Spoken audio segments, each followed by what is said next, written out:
Hello everyone, இன்னைக்கு சிஜு பப்பியோட grooming routine உங்களுக்கு வந்து ஷேர் பண்ணிக்க போகிறேன். இன்னும் 1 வீக்கில் ஒரு 4 months ஆக போகிறாரு. இவருக்கு க்ரூமிங்கில் வந்து ஃபோம் வாஷ் இது பெட் வைப்ஸு, இது அவனோட கோம்பு.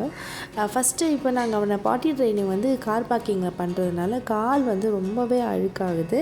ஸோ அதனால் வெட் வைப்ஸ் வச்சு ஃபஸ்ட்டு ஓவராலாக கால் அவனோட உடம்பு ஃபுல்லாகவே வச்சு ஃபுல் வாஷ் கொடுத்துருவேன். அதுக்கப்புறம் அந்த ஃபோம் வாஷ் இருக்கு இல்லையா, அதை வச்சு ஒரு 3-4 தடவை ஃபோம் எடுத்து ஃபுல்லாக பாடி ஃபுல்லாக நம்ம நல்லா க்ளீன் பண்ணிடலாம். உங்கள் ஃபேஸு, கண், பேக்கு அதெல்லாம் வந்து நீட்டாக இருக்கான்னு நம்ம எப்பவுமே செக் பண்ணிக்கணும். டெய்லி மஸ்ட்டு க்ரூம் பண்ணியே ஆகணும். நான் ஃபஸ்ட்டு எனக்கு அவங்க க்ரூம் பண்ண தெரியாது. அப்புறமா அந்த க்ரூமர் பண்ணுறதை பார்த்து நான் கற்றுக்கிட்டேன். நல்லா இழுத்து பண்ணால் தான் அவங்களுக்கு சிக்கு வந்து சேராமல் இருக்குது. இது ரொம்ப முக்கியம். இவங்க பப்பி ஸ்டேஜில் இருக்கிறதுனால சீக்கிரமாகவே மெஸ்ஸி ஆகிடுவாங்க. கண்டிப்பாக 2 தடவை வைப் பண்ணியே ஆகணும். வைப் பண்ண கொஞ்ச நேரத்துக்குலாம் புசு புசுன்னு ஆகிடுவாங்க.